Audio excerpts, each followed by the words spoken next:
राजगद्दी पर आए, विराजमान हुए तो 1 महीने पुरुष के रूप में रहते थे और 1 महीने स्त्री के रूप में रहते थे। तो जब राजा के रूप में रहे तो राज्य का संचालन करें और फिर 1 महीने स्त्री बनकर के छुपे रहते थे।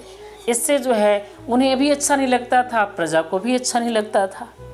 तो इस प्रकार से इस समस्या बहुत बड़ी हुई थी और गुरुदेव वशिष्ठ जी इस समस्या से परिचित थे।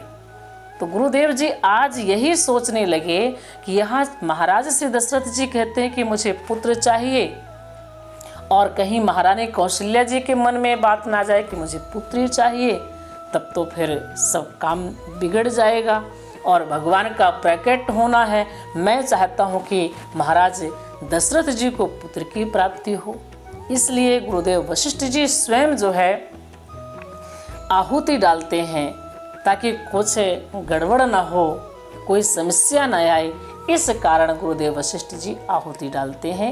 एक कारण है कि भगत सहित मुनि आहुति दीन्हे अब प्रगटे अगिन चरु कर लीन्हे। तो ये प्रश्न का उत्तर ये है, कारण ये था। इस कारण राजा रानी को आहुति नहीं डालने दिया, गुरुदेव जी ने स्वयं दिया।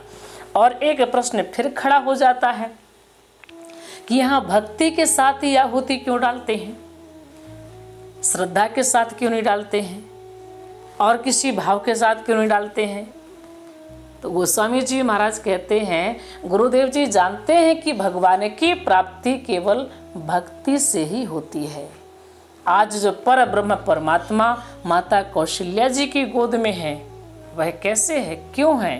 क्योंकि व्यापक ब्रह्म निरंजन निर्गुण विगत विनोद असो वज प्रेम भगति बस कौशल्या की गोद। जो ब्रह्म व्यापक है, निरंजन यानी माया रहित है, निराकार है, निर्गुण है, वह पर ब्रह्म परमात्मा जो विशाल है, असीम है, ब्रह्मांड का जो स्वामी है, परमात्मा है, आज इतना छोटा बन गया कि माता कौशल्या जी की गोद में आ गया। क्यों? क्योंकि प्रेम भगति बस कौशल्या के गोद। प्रेम और भक्ति के बस में यह ब्रह्म माता कौशल्या की गोद में आ गया, इतना छोटा बन गया। तो ये प्रेम और भक्ति में इतनी शक्ति है। इसलिए परमात्मा को प्राप्त करना है तो हमें अपने अंतःकरण में भगवान के प्रति प्रेम जागृत करना पड़ेगा, भक्ति जागृत करनी पड़ेगी, तब परमात्मा की हमें प्राप्ति होगी। परमात्मा तो कण कण में है, आपके अंदर है, हमारे अंदर है, व्यापक है, हर जगह है। ईश्वर अंश, जीव अविनाशी, हम तो परमात्मा के अंश हैं। फिर भी हमें परमात्मा बहुत दूर लगता है, भगवान बड़े दूर लग रहे हैं। क्यों?